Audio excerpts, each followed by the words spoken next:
نحمده ونصلي ونسلم على رسوله الكريم اما بعد اعوذ بالله من الشیطان الرجیم بسم اللہ الرحمن الرحیم وإلہکم الہ واحد لا الہ الا هو الرحمن الرحیم صدق اللہ العظیم وصدق رسولہ النبی الکریم ونحن علی ذلک لمن الشاہدین والشاکرین والحمد للہ رب العالمین ان اللہ وملائکتہ یصلون علی النبی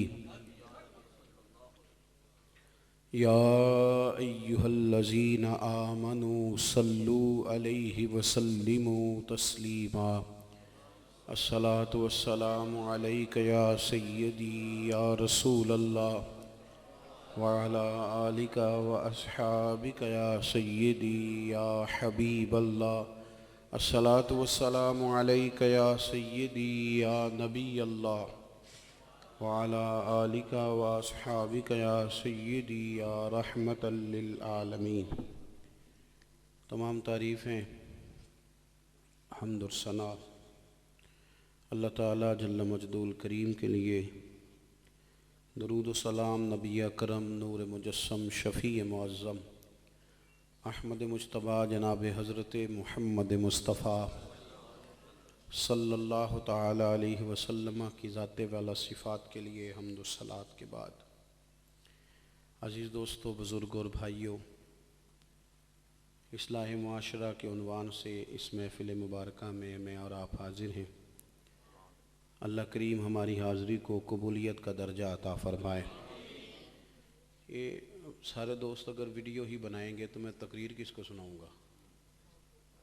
پھر تو ایک ویڈیو بنا کے آپ کو بھیج دیتے، آپ دیکھ لیتے۔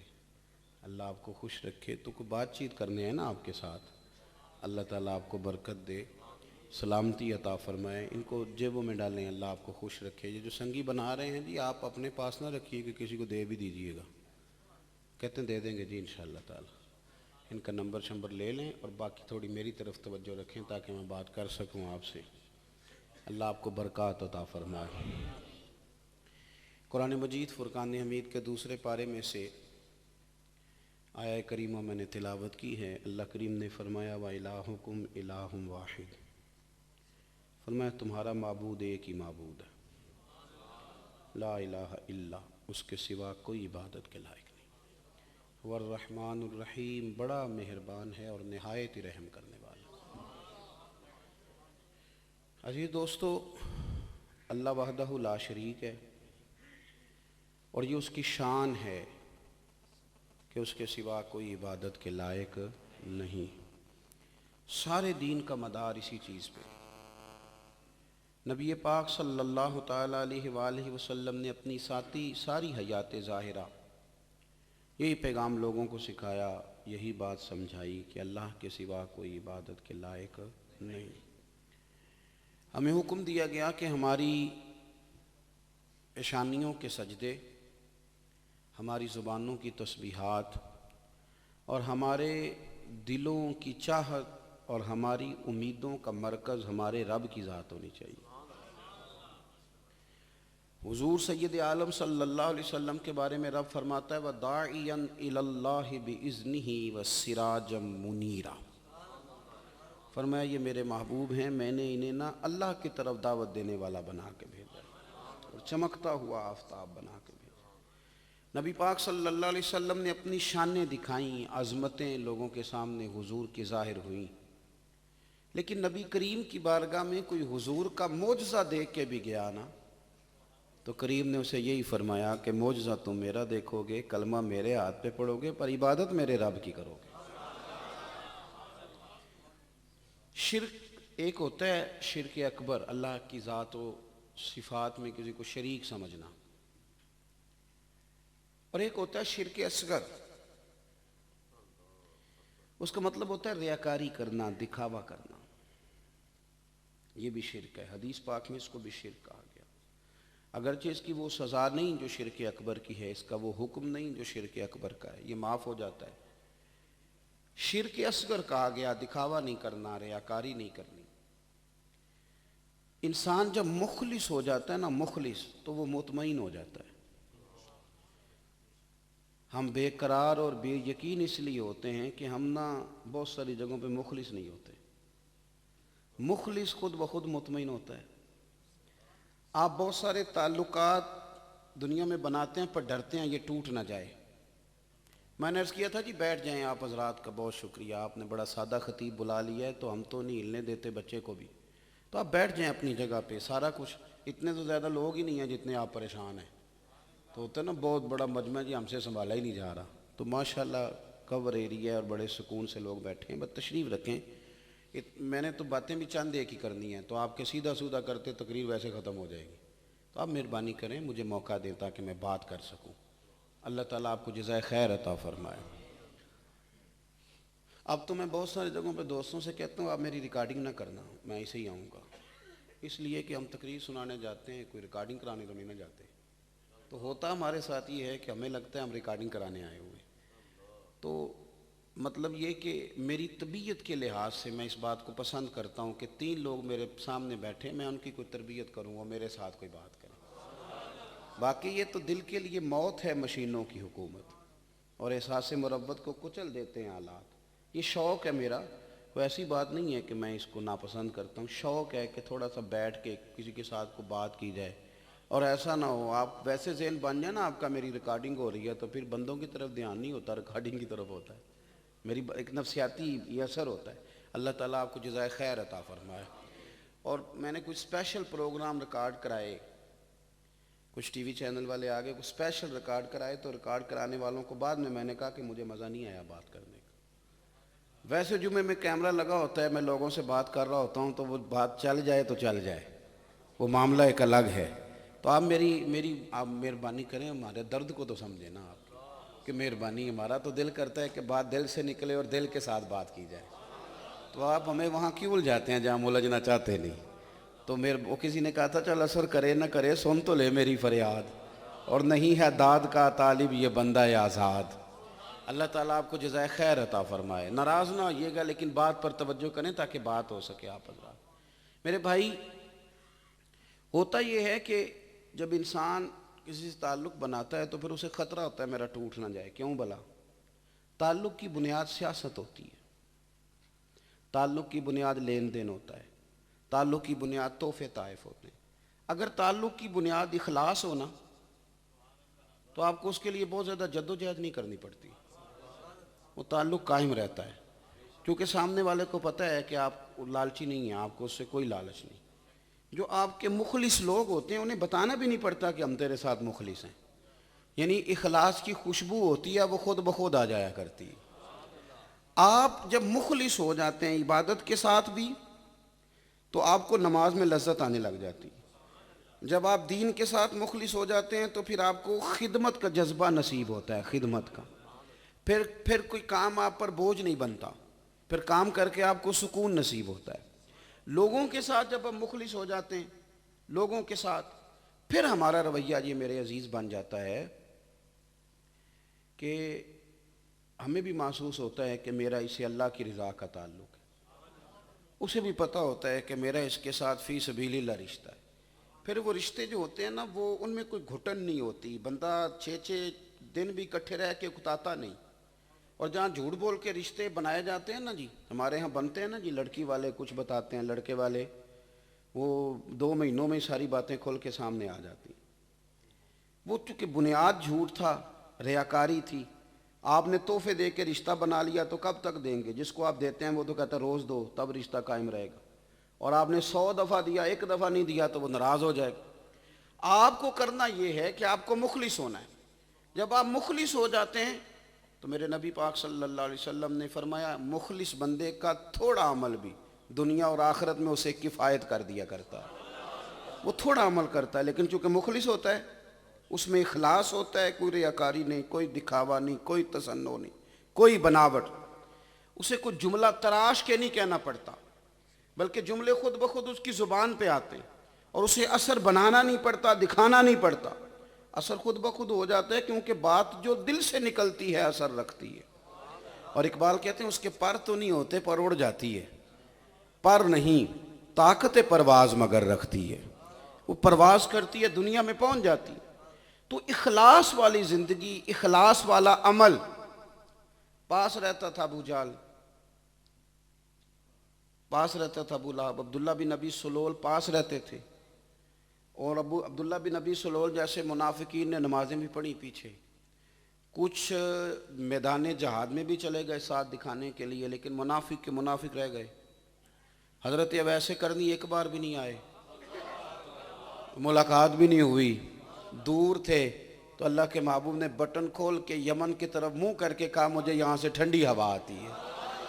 اخلاص والے بندے کا ساتھ ہونا بھی ضروری نہیں، وہ مخلص ہو، وہ دور ہو تو لوگ اسے یاد کرتے ہیں، لوگ کہتے ہیں کبھی آ جائے نا، کبھی 2 گھڑیاں مل جائے نا، کیوں؟ پتہ ہوتا ہے میرے ساتھ مخلص ہے، پتہ ہوتا ہے۔ اور بھائی کئی آپ کے ساتھ رہتے ہیں ان کو دکھ نہیں سنائے جاتے، اور کئی ایسے ہوتے ہیں جن سے ٹیلی فون پہ بات کرتے بندہ رو پڑتا ہے اور کہتا ہے یار آ نا، کیوں؟ کہ وہ مخلص ہے، اس کے ساتھ للہیت کا رشتہ ہے، اس کے ساتھ آپ کا پیار کا رشتہ ہے۔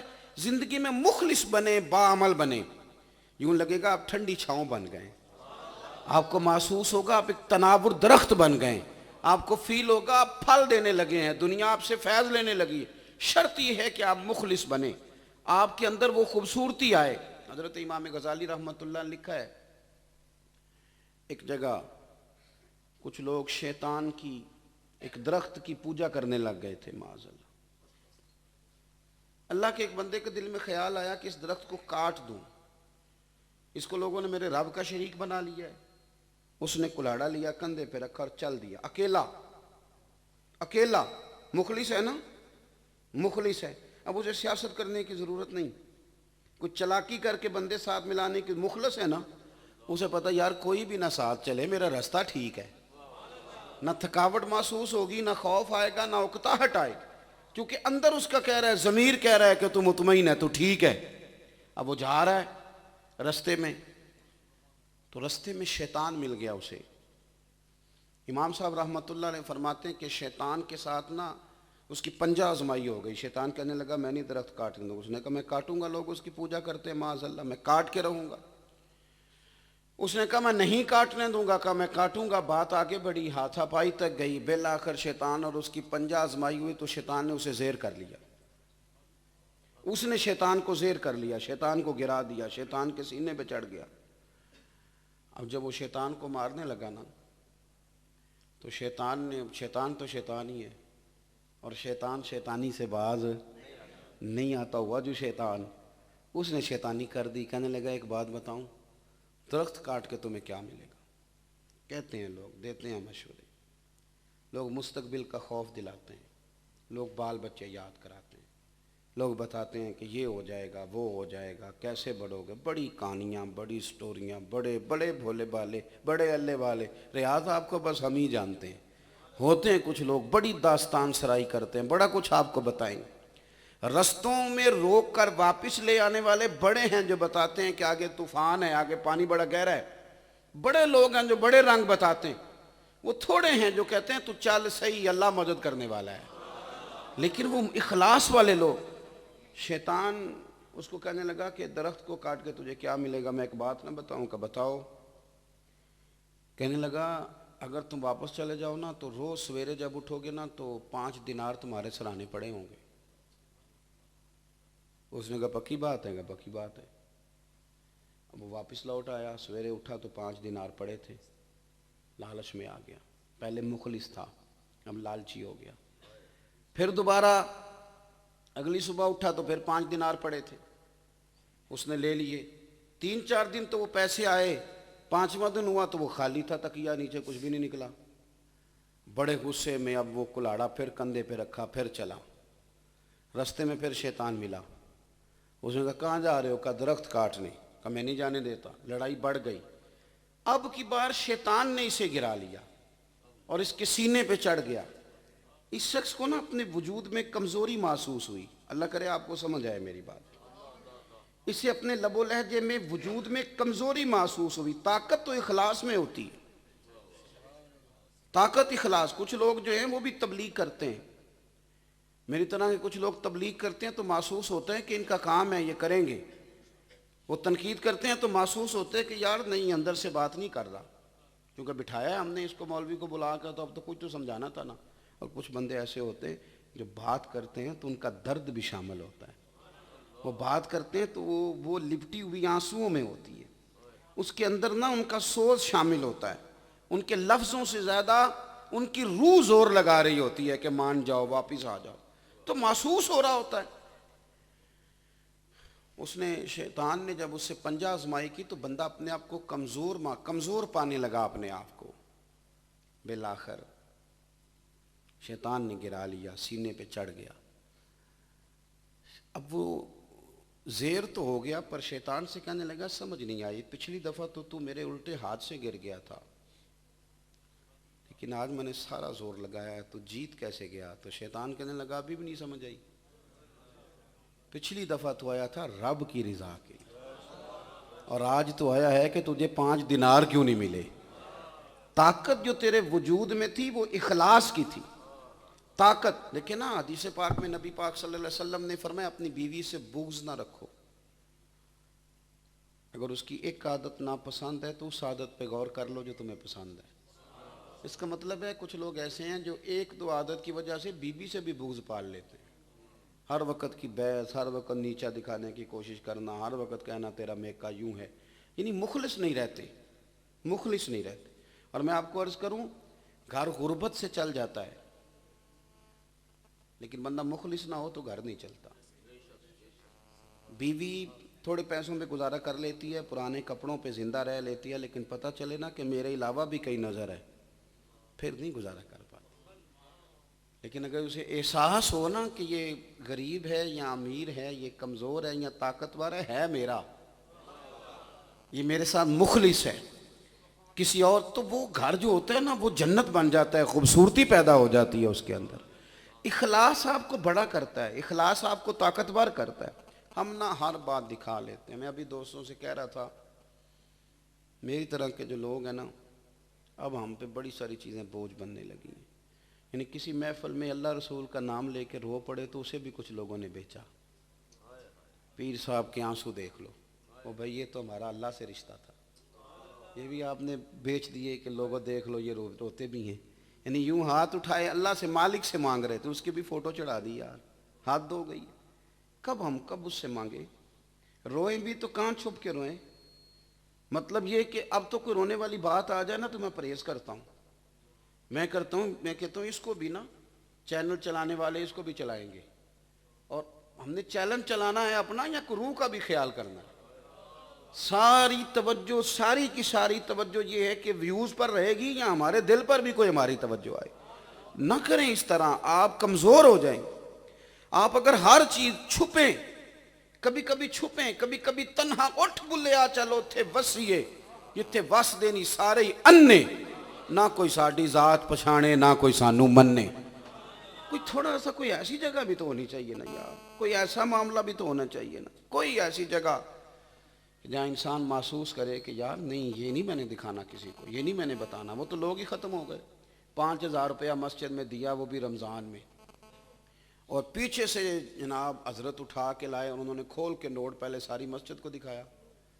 پھر مولانا کو کہا کہ میں دے رہا ہوں آپ کو یہ 20 نوٹ, لیکن کسی ٹائل پہ میرا نام ضرور لکھوا دینا مسجد. کیا کرتے ہیں بھائی, کدھر گئے وہ لوگ جنہوں نے اپنی گٹھڑیاں بچا کے رکھی ہوئی تھی کہ دنیا میں کوئی نہ کھلے, جو بھی کھلے آخرت میں ہی کھلے. انہوں نے تالے میں لگا کے رکھا تھا اپنے اعمال کو کہ خبردار کسی کو پتہ, ہر شے دکھانے کی, ہر شے. اس کا نقصان یہ ہے کہ ہمیں خود محسوس ہوتا ہے کہ ہم جو کچھ بچا رہے ہیں وہ ہم سے بچ نہیں پا رہا, کیونکہ ہم سیاست کر کے بچا رہے ہیں. اور اگر ہم مخلص ہو جائیں, اپنا سارا کچھ اپنے رب رسول کے حوالے کر دیں. میرے ایک جو سب دوست ہیں تو ان کی عمر گزر گئی, بزرگ ہیں. میں نے ایک دفعہ ان سے پوچھا کہ آپ نے زندگی میں بڑی پنچایتیں دیکھی ہیں, تو مشکل فیصلہ کون سا ہوتا ہے؟ بڑے بڑے فیصلے آتے ہیں نا زندگی میں, تو میں نے کہا کہ مخلص مشکل فیصلہ آپ کہتے ہو کہ یہ بڑا مشکل کام ہے، یہ نہیں ہو رہا، تو وہ کہنے لگے کہ دو پارٹیاں جب آتی ہیں نا آ کے ہمیں فیصلہ اپنا مقدمہ سناتی ہیں، بات سناتی ہیں، دونوں کی خواہش ہوتی ہے کہ میں سچا ہوں، فیصلہ میرے حق میں ہو۔ کہتے کبھی کبھی کو بندہ آ کے کہتا ہے چودھری صاحب میں تمہیں اپنا خیر خواہ سمجھنا، تسی جو کر دیو نا میرے حق چ مینوں منظور ہے، مینوں تواڈے تو اگے کوئی نہیں سمجھ آئی آپ کو بات کی۔ کچھ تو کہہ رہے ہیں میرے حق میں فیصلہ کرو، اور کچھ کہہ رہے ہیں جینج دل جے میں تواڈے تے چھڈی۔ کہتے ہیں وہاں ہم الجھ جاتے ہیں کہ یار اس نے ڈھال ہی ہم پہ دی ہے، اس کو تو کوئی نفع ہو ہی جائے نا کسی طریقے سے، کوئی فائدہ۔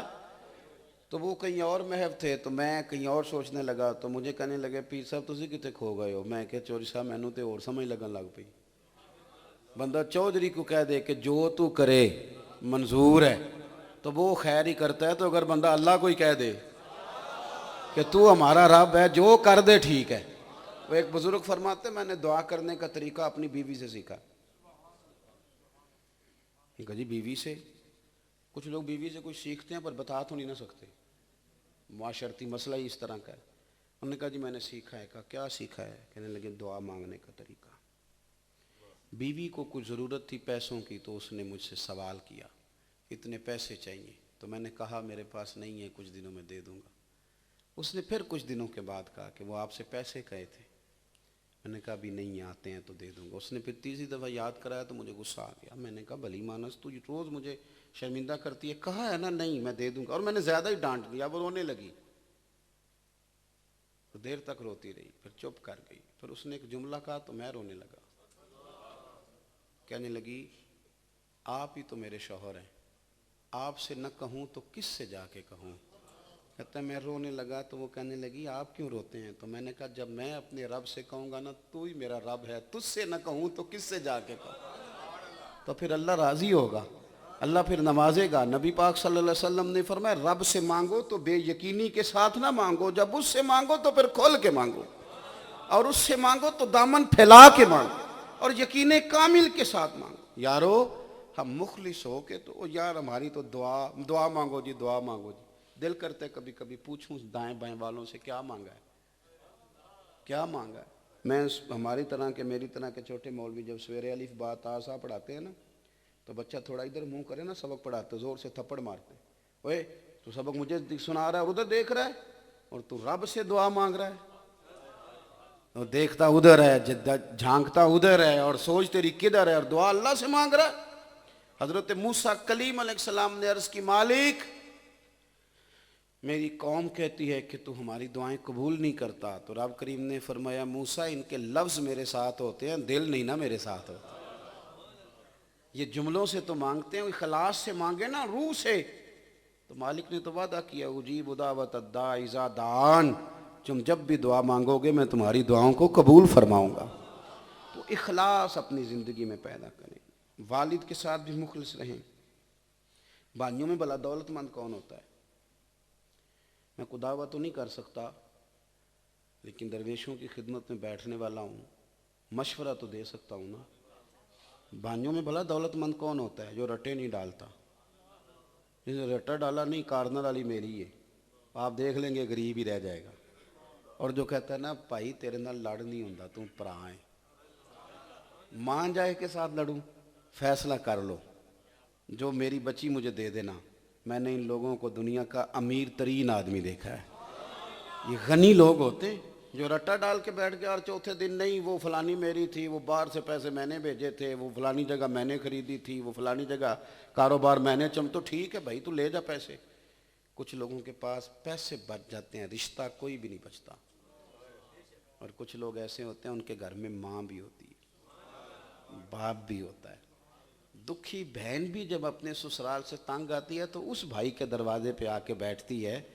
تو امیر وہ ہے جو جائیداد لے گیا یا امیر وہ ہے جو رشتے بچا گیا سارے کے سارے؟